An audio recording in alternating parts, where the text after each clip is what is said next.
အားလုံးပဲမင်္ဂလာပါခင်ဗျာ Manchester United 2 goal Manchester City 0မနေ့ကကျွန်တော်တို့ clean sheet တောင်ယူနိုင် Newcastle နဲ့ပွဲရလွယ်ပြီး clean sheet တောင်ကျွန်တော်မယူနိုင်ခဲ့တာ clean sheet တောင်ယူနိုင်ခဲ့တယ် Manchester United Manchester Derby မှာ Manchester မျိုးကိုအနီအောင်တုတ်နိုင်ခဲ့ပြီကျွန်တော်တို့အရင်နဲ့အနီအောင်တုတ်တာပါ Manchester City ကအခုနောက်ပိုင်းအပြာလေးတွေလိုက်ပြီးညစ်ပတ်နေတာ Derby မှာကျွန်တော်တို့နိုင်ခဲ့တာဗျဂုံယူစရာပဲဗျဂုံယူစရာပဲဆိုတာကဝမ်းသာစရာဂုံယူစရာဆိုတာကကျွန်တော်တို့ Michael Carrick ကိုလည်းဂုံပြုတင်တယ်တကယ်ဂုံမျိုးတင်တယ်လက်ကိုတီးရမယ်ပြီးတော့လီဆန်ဒရိုမာတီနက်စ်ဘိုချာတကယ်လီချာကြီးကလည်းဂုံမျိုးတင်တယ်ဗျာပွဲမတိုင်ခင်တော့နီကီဘတ်တို့ပေါ်စကိုတို့အသေးသားဟောင်းနေလဲဂျန်နေလိုကောင်းနေပြောထားတာကြည့်ဘာဖြစ်လဲအဲလင်းဟာလန်ကိုဂျိုင်းကနေမြောက်ပြီးတော့ဆွဲသွားလို့ရတယ်အဲလင်းဟာလန်ကဂျိုင်းကနေမြောက်ပြီးဆွဲသွားလို့ရတယ်ဆိုရည်နေကြတာဟာလားပေါ့ကတ်မှာကိုအသေးသားချင်းကိုရဲ့အသေးသားငယ်တွေအဲ့လိုမျိုးအောင်မြင်စေချင်တာကိုရဲ့အသေးကိုသူတို့ပြီးသွားတဲ့အချိန်မှာအဲ့လိုအောင်မြင်စေချင်တဲ့ကောင်ဝမ်းသာတယ်နော်လီဆန်ဒရိုမာတီနက်ဘာအဲလင်းဟာလန်ရှက်ဖို့တော့ကောင်းတယ်အေးထဲမှာထည့်လာတာတကယ်ပြောတာပြီးတော့ချင်းကွင်းလေမိုက်ကယ်ကာရီလုတ်ပေးလိုက်တဲ့ကာဆီမီရိုနဲ့ကိုဘီမေနူလက်ကုပ်တီးရမယ်တကယ်လက်ကုပ်တီးရမယ်ကာဆီမီရိုတော့တန်ရရသွားပြီပြောဒါပေမဲ့ဘယ်လောက်ကြာမယ်တော့မသိတကယ်တော့လက်ကုပ်တီးရမယ်ဗျပြီးတော့အရှိကပြန်လာတဲ့2ယောက်ဘရိုင်ယန်ဘူမိုနဲ့အာမတ်နဲ့တကယ်ကွန်ပျူတာနဲ့တကယ်ကွန်ပျူတာနဲ့2ယောက်အဲ့ရအပြင်ကိုမက်ဒက်စ်ကိုညာအရန်ကောဝင်လာတယ်ဘောလုံးထိန်းနိုင်တယ်ပွဲပြီးကနေမှာဘောလုံးထိန်းပြီးအရန်ကောဝင်လာတင်ဆုံးပဲပွဲအစမှာအရင်ဘောလုံးကြီးထိန်းထားတဲ့ကြီးကအဆင်မပြေတော့အဲ့တော့မက်ဒက်စ်ကိုညာဂိုးလည်းဖန်တီးပေးခဲ့တယ်တကယ်ကိုပြုတ်ရမယ်လက်ကုပ်တီးရမယ်အဲ့လိုပဲကျွန်တော်တို့ရဲ့ captain Bruno ကဘာအဆင့်မီအဲ့လိုနေရာမျိုးမှာအဲ့လိုပုံစံမျိုးနဲ့ကစားလို့ရှိရင်ကဘာရဲ့အဆင့်မီတော့မယ်ထိတ်ဆုံထိတ်သီးကစားသမား Bruno Fernandes ကြီးကိုတကယ်ဂုံပြူရမယ်မနေ့ကတသိန်းလုံး overall အကုန်လုံးကိုလည်းဂုံပြူရမယ်မနေ့က Manchester Derby ကိုကျွန်တော်တို့အနိုင်ရခဲ့တယ်အဲ့ဒါကတော့မိုက်ကယ်ကာရီအင်တော့မဟုတ်ဘူးပေါ့နော်မိုက်ကယ်ကာရီအင်တော့မဟုတ်သေးဘူးစောသေးတယ်ကျွန်တော်တို့ပြောဖို့တွေအများကြီးစောသေးတယ်ဒါပေမဲ့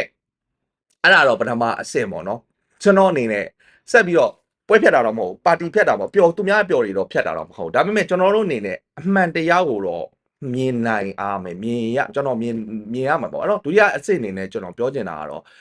Manchester United ကအမြဲတမ်းဒီလိုပုံစံမျိုးနဲ့ကျွန်တော်တို့ low block ပုံစံမျိုးနဲ့တိဆောက်ထားတာ low block ကို counter attack ပုံစံမျိုးနဲ့ကစားတိဆောက်ထားတာ low block ရဲ့နဲ့ကစားမယ်ကျွန်တော် counter attack ဖြစ်လို့ရှိရင်အမြဲတမ်းနိုင်ရတဲ့အတင်းမျိုးဥပမာဗျာအတင်းကြီးတွေနဲ့တွေ့လို့ရှိရင်ကျွန်တော်တို့က underdog အောက်ကနေလှန်ခုတ်ရတဲ့အခါပြောပါကျွန်တော်တို့ကအမြဲတမ်းအဲ့လိုနိုင်လေးရှိတယ်ဒါကထုံးတာကျွန်တော် Manchester City ဆို Pep Guardiola City ကိုဆိုတော့ကျွန်တော်နိုင်ခဲ့တာခေါက်ပေါင်းမပြကျွန်တော်တို့ Brighton ကိုနိုင်ခဲ့တာရဲ့ခေါက်ပေါင်းရှိတယ်လေကျွန်တော်တို့ high press တွေလုပ်တဲ့အသင်းမျိုးတွေဆိုကျွန်တော်တို့ counter attack မျိုးတွေနဲ့ဖောက်တဲ့ဟာကဒီအခုမှလည်းမဟုတ်ပါဘူးနှစ်ပေါင်းများစွာရှိခဲ့ပြီ။ Ole Gunnar Solskjaer ရဲ့လက်အောက်မှာလည်းဒီပုံစံဒါပေမဲ့ Eric Ten Hag တို့ကလည်းဒီပုံစံပဲဒီလိုပုံစံနဲ့ကစားလို့ရှိရင် Manchester United ကအခြေအနေမဆိုးဘူးဆိုတာအကုန်လုံးသိပြီ။ဒီကမ္ဘာလုံးသိတယ်ကျွန်တော်ပြည်သက်အကုန်လုံးသိတယ်။အဲ့တော့ဘယ်နေ့ကလည်းဒီလိုပုံစံမျိုးနဲ့ပဲပြန်ပြီးတော့ကစားရဲဆိုတော့မဆိုးဘူး။ဒါမျိုးဖြစ်မှာပဲ။အဲ့တော့ကျွန်တော်အတွက်အဲ့လောက်ကြီးတော့အော်ပြီးတော့မနေဘူးပေါ့နော်ပွဲကြိုသုံးသက်မှလည်းကျွန်တော်ပြောတာ2-1လို့ပြောတာ Manchester City ကိုနိုင်မယ်ဆိုတာကျွန်တော်ပြောထားပြီးသားနိုင်လောက်တယ်ဆိုပြီးပြောတာအဲ့လောက်အတိအကျကြီးတော့မပြောဘူးဒါပေမဲ့ယုံနေပေါ့ဘာလို့ဒီပုံစံမျိုးနဲ့ကစားနိုင်ပါမယ် Michael Carrick တို့ဝင်လာတယ် Ole Gunnar Solskjaer တို့ပုံစံမျိုးပဲကစားတယ်နိုင်ပါပဲဆိုတာကကျွန်တော်အနေနဲ့ Michael Carrick ရဲ့ဥစ္စာကိုယူတာတော့မဟုတ်ဘူးပေါ့နော်ဘာလို့လဲဆိုကျွန်တော်အကယ်၍ဗျာဒါပေမဲ့ကျွန်တော်ပို့ပြီးတော့ရင်ခုန်စိတ်ဝင်စားတဲ့ပို့ပြီးတော့စိတ်ဝင် Manchester City ပွဲလည်းမဟုတ် Arsenal နဲ့ပွဲလည်းမဟုတ် Arsenal နဲ့ပွဲလည်းကျွန်တော်ဒီလိုပုံစံမျိုးနဲ့ပဲကစားရမှာပဲဒါပေမဲ့နောက်တန်းက Saliba တို့ Gabriel တို့ Timber တို့ဖြစ်တဲ့အတွက်ဒီလိုမျိုးKozenov တို့ဗာလဲ Elneny တို့တော့မလွယ်ဘူးပေါ့နော်ဒီဘက်က Nico Lewis ဆိုတော့မလွယ်မှာမဟုတ်ဘူးဘယ်လို့မှလွယ်မှာမဟုတ်ဘူးဒါပေမဲ့ကျွန်တော်တို့ဒုက္ခတော့ကောင်းကောင်းပေးနိုင်လိမ့်မယ်ကျွန်တော်တို့ဖုန်းတိုင်းဆိုပြီးတော့တကူတောင်းကမောင်းနဲ့တကူတွေတွင်းသွားလိုက်ပြီးတကူတော့ပြီးသွားပြန်ပြီးအနောက်မှာထိုင်လိုက်ပဲဆိုလို့ရှိရင်တော့ကျွန်တော်တို့အတွက်ကားရဘာလုတ်ပေးမှလဲဆိုအဲ့ပွဲမှာမြင်ရလိမ့်မယ်အာဆင်နယ်နဲ့ပွဲမှာပထမတော့ကကျွန်တော်တို့လုတ်သွားဆိုမျိုးဂိုးသွင်းသွားဘုံတို့ထိုင်သွားလို့ရှိရင်ကျွန်တော်ဘာလို့မှဖောက်လို့မရတော့အဲ့လိုပုံစံများကားရဘယ်လိုဖောက်ပြမှာလဲအဲ့လိုပုံစံမျိုးတော့ကျွန်တော်မြင်ရလိမ့်မယ်ဒါပေမဲ့လည်းကျွန်တော်တို့ကတော့ဒီလိုမျိုး Man City လို့ကစားတဲ့ဟာကြီးကိုပြန်နိုင်တာကကျွန်တော်တို့အဲ့လောက်ကြီးတော့ရေမခုံမိဘူးဗျာမှန်တိုင်းပုံလင်းပြောပြတာကျွန်တော်ပွဲဖြတ်နေတာပေါ့အပြုံများပြောတယ်တော့ဖြတ်နေတာမဟုတ်ဘူးဒါပေမဲ့ကျွန်တော်တို့ပုံပြီးစိတ်ဝင်စားဖို့ကောင်းတာအခုလာမယ်ဖူဟန်တို့ Chelsea တို့စပါတို့နဲ့ကြာရင်ကာရစ်ကဘယ်လိုပုံစံမျိုးနဲ့ကစားမလဲအဲ့ဒါကိုကျွန်တော်ပုံပြီးစိတ်ဝင်စားတယ်အမှန်တိုင်းပြောပြတာ Michael Carrick ရဲ့ Manchester United ကဘယ်လိုပုံစံမျိုးနဲ့ဖြစ်မလဲကျွန်တော် Man U ကဘယ်လိုဖြစ်လာမလဲဆိုတာကျွန်တော်အဲ့ဒါပုံပြီးတော့စိတ်ဝင်စားတယ်အဲ့ဒါတော့ဒုတိယတစ်ဆင့်ပေါ့နော်ဘာလို့ဆိုဒီလိုမျိုးပုံစံမျိုးနဲ့ကစားတာကဟို Premier League မှာတက်တန်းမှာကျွန်တော်ပြောခဲ့တယ် position base နဲ့ကစားမှာအသင်းကြီးကထိတ်မှာရောက်တာဗျာ position နဲ့မကလေးတဲ့ဆန်မကစားပဲနဲ့ champion ဖြစ်တာဆိုလို့ Leicester City ကလွယ်လို့ဘူးမှမရှိခဲ့ဘူးအဲ့လိုမျိုးပဲ position base ကစားတာ 20% 30% လောက်ပဲရှိတယ် 70% လောက်က80%ခိုင်နှုန်းလောက်ကအကုန်လုံးကဒီလိုမျိုးပုံစံတခြားပုံစံမျိုးနဲ့ကျွန်တော်တို့မနိုင်တဲ့ပုံစံမျိုးနဲ့ low block ပုံစံမျိုးနဲ့ကစားတာအဲ့တော့ကျွန်တော်တို့ကဒီလိုပွဲမျိုး80%ခိုင်နှုန်းမျိုးပွဲမျိုးမှာဘလုံးပုံစံမျိုးနဲ့နိုင်မလဲလို့အဖေရှာနိုင်ပါတာကျွန်တော်တို့ Champion League 1 2 3 4နေရာမှာ Champion နေရာမှာကျွန်တော်တို့ကနေနိုင်မှာကိုအဲ့တော့အဲ့လိုမျိုးအဖေရှာနိုင်ဖို့အတွက်ကကျွန်တော်တို့အဖေမတွေ့ခဲ့တာလေနှစ်ပေါင်းများစွာကြာခဲ့ပြီစာလက်ကျနောက်ကတောက်လျှောက်ကျွန်တော်ဖြစ်နေခဲ့တာနှစ်ပေါင်းများစွာအိုလီရိုဝါတို့လည်းအလုပ်ပြုတ်တာဒါကြောင့်မပြောခဲ့တာနှစ်ပေါင်းများစွာရှိခဲ့ပြီအဲ့တော့ကျွန်တော်တို့ဘာမှတော့အပြောင်းလဲကြီးတော့ဖြစ်သွားတာတော့မဟုတ်သေးဘူးဒါပေမဲ့ Manchester Derby ကိုနိုင်တဲ့အတွက်ကျွန်တော်တို့ရင်ခုန်စရာပဲဖြစ်တယ်အဲ့တော့ဒုတိယအဆင့်ကအဲ့လိုမျိုးဖြစ်တော့ဆိုတတိယတစ်ဆင့်အနေနဲ့ကျွန်တော်ထပ်ပြီးတော့ပြောချင်တာကတော့မနေ့ကအဲ့လိုမျိုးပြလောက်ပဲပြောပေါ့နော် low block လို့ပဲပြော counter attack လို့ပဲပြောဒါပေမဲ့ Mike Oligana Solskjaer တို့တက်ဟတ်တို့နဲ့မနေ့က Michael Carrick အရန်กว่าတယ်ယုံလိုက်ဆိုတာ Michael Carrick ရဲ့ နီးစနစ်ကမနေ့က detail လေးတွေအများကြီးရှိရဗျအတွင်းချက်လေးတွေအများကြီးတွေ့ရတယ်မနေ့ကတကယ်ကျွန်တော်အတွက်စိတ်ဝင်စားတယ်အဲ့ဒါက Michael Carrick လုပ်တဲ့ပုံစံလေးကမနေ့က Pep Guardiola ကိုအနိုင်ယူသွားတယ်တကယ် master class ပဲဗျအနိုင်ယူသွားတယ်သူ့ရဲ့ detail formation တာဥပမာဗျတွဲဆက်ထွက်လာတာကျွန်တော်ပြောပြမယ်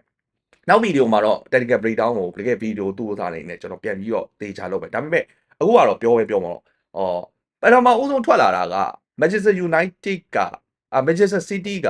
attack လုပ်တဲ့အခါမျိုးမှာသူတို့လုပ်တဲ့ attack ကဘယ်လိုမျိုးလဲဆိုတော့အနောက်တန်းကိုသူတို့ကManchester United defense ပေါ့နော် Manchester United က defense လုပ်တဲ့အခါမှာဘယ်လိုမျိုးလဲဆိုတော့ 4-4-2 နဲ့ defense လုပ်တယ် 4-4-2 နဲ့ defense လုပ်တဲ့အခါမျိုးမှာသူတို့လုပ်တဲ့ဟာကဘာအဲ့ဒါတော့ပုံမှန်ပဲဒါပေမဲ့သူတို့လုပ်တဲ့ဟာကဘာလဲဆိုတော့အလဲကအင်္ဂလန်သားလူငယ်လွာမ experience မရှိတဲ့ Elneny ကိုလွှတ်ပေးလိုက်တယ်ပြီးတော့တသိန်းလုံးမှာ man on man ကတ်ပလိုက်တယ်ကပ်လိုက်တာမှလုံးဝအကုန်ကတ်ထားတယ်ဗျာဒိုဂူရိုဆိုလို့ရှိရင်ဒီဘက်ကနီကိုလိုဝစ်ဆိုကတ်ထားတယ်ရော်ဒရီယိုဆိုလို့ရှိရင်ဘရူနိုဖန်နန်ဒက်စ်ကတောက်လျှောက်ဖိထားတယ်ကိုဆန်နော့ဖ်ဆိုလို့ရှိရင်အမ်ဘူမိုကတက်ပြီးကတ်တယ်အဲ့လိုမျိုးဒီအကုန်လုံးကတ်ထားတယ်ဒီဘက်မှာဆိုလို့ရှိရင်အာမတ်ကဘနာဒိုဆေဘာလာမသိကတ်ထားတယ်အဲ့လိုမျိုးအပြစ်အကတ်အကုန်ကတ်ထားတယ်အဲ့လိုကတ်ထားတဲ့အချိန်မှာအဲ့လိုအကုန်လုံးကတ်ထားတဲ့အချိန်မှာဘသူအယ်လန်နီကိုလွတ်ပေးတာအဲ့တော့အယ်လန်နီကဘောလုံးရတယ်ဘောလုံးကင်ခွင့်ရှိတယ်ဒါပေမဲ့ तू ပါစင်ဘသူပေးလို့ပေးရမှာမသိဘူးအဲ့တော့အဲ့အချိန်မှာတစ်ခေါက် LND တောင်မှဘောလုံးမှားပြီးတော့ပေးပြီးပြရတယ်ဟုတ်ပါတော့အဲ့တော့ तू အဲ့လိုမျိုးပေးတာ तू ဘောလုံးကင်လာတာကြာလို့ရှိရင်တဖြည်းဖြည်း Bruno တို့ဘာလို့တဖြည်းဖြည်း Casemiro တို့ကဒီလိုမျိုးကတ်လာအမိုမိုတို့ကအမတ်တို့ကတဖြည်းဖြည်းညက်လာပြီးတော့ဒီကောင်နောက်ပြန်ပေးစရာလူမရှိနဲ့ဘောလုံးအကြာကြီးထိန်းထားရင်နောက်ပြန်လဲတော့အကောင်ဘောလုံးပြတ်သွားတာပါတစ်ချက်ပထမပိုင်းအစားလေးမှာဖြစ်သွားသေးတယ်တစ်ခေါက်လူဂျွန်ဘောလားဖောင်းဖြစ်သွားတာလားမသိဘူးအဲ့လိုမျိုးဖြစ်သွားသေးတယ်အဲ့လိုမျိုးတွေဖြစ်တော့ဘလာလုံးလိုက်တယ်ဆိုတော့ပတ်ကွာယူလာပုံစံပြန်ပြီး change လိုက်တယ်ပုံစံပတ်ပြီးဘလို့ပြော change လိုက်တယ်ဆိုတော့ Rodri ကိုနောက်ထိဆင်ကားလိုက်တယ် Rodri ကနောက်လဲဆင်တော့ Rodri ကဆင်းပေမဲ့ Bruno Fernandes ကတောက်လျှောက်နောက်ကနေလိုက်ပိတ်တယ်လိုက်ပိတ်တော့သူပေးတဲ့ဘောလုံးတွေကမမြန်ဘူးဗျသိလားဟိုဘက်ဒီဘက်တွေကမမြန်ဘူးအဲ့တော့မြန်ဦးကအမြန်ပြောပေးရတယ်ပြောတာအမြန်ပေးရတော့ဟိုဘက်ကကောင်ကတိတိချာမရဘူးအဲ့ဒီချိန်မှာအကေမတော်စဒိုကူတို့ဘာလို့ကတ်လာတာဒီလိုအမ်ဘူမိုလိုကတ်လာမျိုးဆိုလို့ရှိရင်ပြတ်သွားတတ်တယ်အဲ့လိုမျိုးဆိုအဆင်မပြေပြန်ဘူးအဆင်မပြေပြန်တော့ဘနာဒိုဆေးဘာကိုနောက်ထိဆင်ခိုင်းတယ်ဘနာဒိုဆေးဘာကိုနောက်ထိဆင်ခိုင်းတော့အာမတ်ကတောက်လျှောက်လိုက်လာတယ်ကာစီမီရိုကဒီရှိဒီတက်ပြန်တော့လေအဆင်နဲ့မပြေပြန်အောင်အဲ့လိုမျိုးတောက်လျှောက်တွေအဆင်မပြေဘူးဖြစ်နေအဲ့လိုအဆင်မပြေတော့နောက်ဆုံးဘက်ကပထမပိုင်းပြီးကနေမှသူကဘာထက်လုပ်ပြန်တော့3-4-3 system ပြောင်းလိုက်တယ်3-4-3ကိုဘယ်လိုမျိုးပြောင်းလိုက်လဲဆိုတော့သူကအနောက်တန်းကို3ယောက်ဖက်လက်လောက်ခိုင်းလိုက်တယ်အလဲမှာ Rodri ကိုထိုင်ခိုင်းလိုက်တယ်ပြီးတော့ဒီဘက်ကနီကိုလူးဝစ်ကိုတောက်လျှောက်တက်ခိုင်းလိုက်တယ်အလဲမှာဒိုင်းဝုန်းပုံစံမျိုးဖြစ်သွားတာပေါ့ဒိုင်းဝုန်းသွားကြတော့ဒီမျိုး offset ပေါ့ရှေ့မှာ3ယောက်အလန်မှာ Rodri တယောက်ဘန်နာဒိုဆေးဗာ4ဒီဘက်ကနီကိုလိုဝစ်အလဲမှာ Rodri နောက်မှာကျတော့3ယောက် AK ရဲ့ကိုဆန်နော့ဖ်ရဲ့အလဲမှာ Elneny ရဲ့ Ozanov ရဲ့အဲ့လိုမျိုးနဲ့ထိုင်ခိုင်းလိုက်တယ်အဲ့လိုထိန်ခိုင်းလိုက်ပြန်တော့အဲ့လိုမျိုးဖြစ်တော့နည်းနည်းပထမလေးအဆင်ပြေသွားတယ်အဆင်ပြေသွားပြီမဲ့ချက်ချင်းပဲ Michael Carrick ကပုံစံပြန်ပြောင်းလိုက်တယ်ဘယ်လိုပုံစံပြောင်းလိုက်ဆိုတော့ဒိုကူကတော့ပြန်ပြီးတော့လိုက်တယ်ဘာလို့ပထမ2ယောက်ဖြစ်သွားတာကိုအလဲမှာ4ယောက်ကိုဒိုင်းမုံပုံစံ2ယောက်ဆိုတော့အဲ့မှာ Casemiro နဲ့ထိုင်တာ2ကောင်ကာစီမီရိုနဲ့ကိုဘီမေနူးနဲ့2ယောက်ထိုင်တာအဲ့တော့2ကောင်တော့အလယ်မှာ3ယောက်ဖြစ်သွားပြီအဲ့လိုမျိုးဂျားထဲမှာလွတ်သွားတယ်တော့ကတော့ဒီဘက်က Rodri နဲ့ဟိုတာတွေတော့ဟိုအမ်ဘူမိုနဲ့ Bruno Fernandes ကအနောက်က3ယောက်ကိုတက်ပြီးတော့ pressing လုပ်တော့အဲ့အလယ်မှာ Rodri ကတက်ရောက်ကြီးကလွတ်တယ်အဲ့တော့ဘောလုံးကဒီလိုတက်ရပြင်းတယ် Rodri ကအဲ့မှာဖြာလို့ရတယ်အဲ့တော့ဘာလို့ပြန်လဲဆိုတော့ကာစီမီရိုကအရှေ့တက်တယ်ဒီဘက်ကအမတ်ကဒီဘက်ကိုဝင်တယ်ပြီးတော့ဒီဒိုကူကိုတောက်လျှောက်ဒီနီကိုလူဝစ်ကိုအလဲရီလူဝင်လဲလိုက်ခိုင်းတယ်ဘဲရီဝင်သူလိုက်ခိုင်းတယ်ဟိုဘက်ကကြောက်ဆမန်ညိုလွတ်ထားပြီးတော့လူရှော့ကိုပဲကတ်ခိုင်းလိုက်တယ်အဲ့လိုမျိုးပုံစံဖြစ်တော့နည်းနည်းလေးအဆင်ပြေသွားတာဒိုကူကအထဲဝင်သွားတဲ့အတွက်ကိုဆန်နော့ဖ်ကအရှိတီတက်လာနိုင်တယ်အရှိတီတက်လာပြီးဘောလုံးကိုပေးနိုင်တယ်အဲ့မှာဂျားလေးထဲမှာနည်းနည်းတော့အသက်ရှူကြောင်ဒါပေမဲ့ပါစင်လိမ့်နေအကုန်လုံးက ပိတ်ခံထားရတယ်သူတို့နဲ့ဘလို့မှအဲ့လောက်ကြီးအဆင်မပြေဘူးပေါ့နော်အဲ့ကြားမှာဆမန်ညိုတို့ရသွားတယ်ဒိုကူတို့ဒီလိုမျိုးတဲတဲဒီနဲ့ပြန်ပြီးခတ်တာမျိုးတွေရှိတယ်အဲ့လိုမျိုးပုံစံမျိုးတွေရှိတယ်ဒါတော့ပဲပြောရလို့ရှိရင်တစ်ဖက်ကတစ်ခါလေးကြောင့်နောက်ပိုင်းကျတော့ Manchester United ကလွတ်ပေးထားတယ်လွတ်ပေးထားဆိုတော့တစ်ဖက်မှာ win လုပ်လို့ရှိရင်အဲ့ကိုဘီမင်တို့ကဒီဘက်ကိုလိုက်ပြီးတော့ကတ်ပေးတယ်ကိုဘီမင်တို့ကနှစ်ဒီဘက်ဟိုဘက်ဒီဘက်ကိုဒီမျိုးကစားနေဒီမှာ overload မဖြစ်အောင်လို့ဒီဘက်ချမ်းဘောလုံးရောက်ဒီဘက်ကိုလိုက်လာပြီးဟိုဘက်ချမ်းရောက်ဘောလုံးဟိုဘက်ကြောင်ကိုဘီမင်တို့နဲ့အဲ့နေရပွဲတကယ်ကြီးကျိုးကိုကောင်းလာကာစီမင်တို့ကအနောက်ကပေးချဟိုလုတ်ပေမဲ့ကိုဘီမင်တို့ကတကယ်ကစားပေးနေဟိုဘက်ဒီဘက်ကိုအဲ့လိုမျိုးလိုက်ပြီးလူဖြည့်ပေးနေတာအဲ့တော့တခါလေးကြလို့ရှိရင်တစ်ဖက်ကဆမန်နီယိုတို့win switch လုပ်ပြီးတော့ဘောလုံးရသွားတာမျိုးတွေရှိတယ်ဒါပေမဲ့တိတိကျကျလူရှောတို့နဲ့1 on 1လုပ်နိုင်ပြီးတော့လိုက်ပိတ်နိုင်တယ်ပေါ့နော်အဲ့မှာ1 on 1လည်းတော်တော်ကောင်းခဲ့တယ်လူရှောတို့ဘာလို့လဲ1 on လိုက်တာဒီဘက်ကလောတို့က1 on 1နေကောင်းတယ်မဆိုအရန်တေချာ compact ဖြစ်တယ်အဲ့ဒါအပြင်ကိုတို့ Manchester United တိုက်စစ်ဆင်တဲ့အခါမျိုးကြတော့တို့တိုင်ပတ်ပြန်အောင်တိုင်ပတ်ပြန်တာဘလို့တိုင်ပတ်ပြန်လဲဆိုတော့4-4-1-1နဲ့ Manchester United ကအဆင်ထားတာပေါ့အဲ့တော့သူကလည်း defense လုပ်တဲ့ခါမှာပတ်ခဲ့တဲ့ကလည်း4-4-2နဲ့ defense လုပ်တယ်အရှိမာက Foden နဲ့ဟာလန်နဲ့ဒီဘက်မှာတော့ဒိုကူတို့စမန်ညိုတို့ပေါ့နော်အလယ်မှာတော့ဘနာဒိုဆေးဗာရှိမယ်ပြီးတော့ Rodri ရှိမယ်အဲ့တော့4-4-1ဆိုတော့အဲ့အလယ်မှာက Bruno ကဒီလိုကြီးလွတ်နေတယ်ဗျအဲ့တော့ Ambumo ကကျတော့ဒီ4-4နှစ်ယောက်ရဲ့ line မှာထိုင်တော့ Ambumo ရက်ဒီလိုလွတ်နေတော့ဘာလို့လဲဆိုတော့ Rodri ကိုနောက်ဆင်းခိုင်းလိုက်တယ်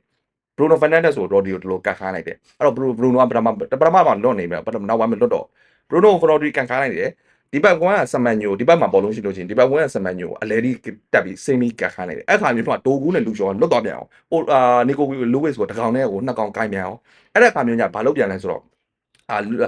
ဖိုဒန်နဲ့စမန်ညိုနဲ့ကိုတစ်ခေါက်ပြန်ပြီးရှင်းခိုင်းပြီးဖိုဒန်ကပို့ပြီးတော့မိန်နူးတက်ပို့ပြီးတော့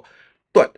ပထမစမန်ညိုကမိန်နူးလောက်မတွတ်ဘူးဗျာသူ့အနေနဲ့ဟိုဘက်ကိုလည်းအာယုံနိုင်အဲ့တော့ဖိုဒန်နဲ့ပြန်ပို့ပြီးတော့ဖိုဒန်ပို့ပြီးတော့အလဲတန်းပို့ပြီးအားပို့ကောင်းတယ်ဒါပေမဲ့ကိုဘီမိန်နူးကလှည့်တာထွက်တာတွေကတကယ်ကောင်းတယ်ဗျအဲ့တော့အဲ့ရနေပြီးတော့ဖြစ်တယ်အဲ့ဒီမှာနောက်တစ်ခါနောက်ပုံစံပြောင်းသွားလဲဆိုတော့အနောက်ထိစင်ကိုင်းပြီးအာမတ်ကဒီဘက်ကဝင်းကနေဒီလိုမျိုးပြန်ဝင်ပြီးတဲ့ပုံစံမျိုးနောက်တစ်ခါထပ်ပြီးတော့ဖြစ်သွားတယ်ဘာလို့ဆိုတော့အကီကထွက်သွားပြီးတော့ဒီဘက်ကဒီလိုမျိုး O'Reilly ကတက်လိုက်တဲ့အခါမျိုးမှာအာလက်ကတိုက်စစ်ပို့ပြီးစင်ထားတယ်ပထမတော့အကီနဲ့တော့အာမတ်ကနည်းနည်းပို့ပြီး passive ဖြစ်ပြီးတော့ O'Reilly လည်းကြောင် attacking ပို့ပြီးတော့ဒီဘက်ဝင်ခိုင်းလိုက်ပြီးတော့ Ambumo တို့ဒီဘက်ကိုနောက်ကိုပြန်စင်ခိုင်းလိုက်တယ်အဲ့လိုပုံစံမျိုးနဲ့ကစားပြီးတော့လုံးဝ switch detail switch ရပတ်တစ်ချက်ပြောင်းလိုက်တယ်ပထမဝင်လာတဲ့က Manchester United ကဟိုဖောက်ဖို့ကခက်ခဲတယ်ပုံစံကချတာပန့်တယ်မိုက်ကယ်ကားတွေဘက်ကချင်းလိုက်တယ်ချက်ချင်းပြန်ပြီးချင်းလိုက်တယ်အဲ့ချင်းတဲ့ဟာကိုလည်းသူ့မှာစောကြီးကအဲ့လိုမျိုးချင်းကဘယ်လိုလုပ်မယ်ဆိုတာကြိုတွေးထားသလားလောက်မှတ်ကားတယ်ချက်ချင်းချင်းလိုက်တယ်ဘာလို့ဆိုတော့မိုက်ကယ်ကားတွေအဲ့ချိန်တုန်းကအချိန်ယူလိုက်တာမျိုးတွေလူတွေအကုန်လုံးကဟိုတသိန်းလုံးကဟာအဲ့ချိန်ကဘာလို့လုံးဝမှဖြစ်မနေဘူးတက်မှာတော်တော်များများဆိုလို့ရှိရင်ပုံစံချင်းလိုက်ပြီဆိုလို့ရှိရင်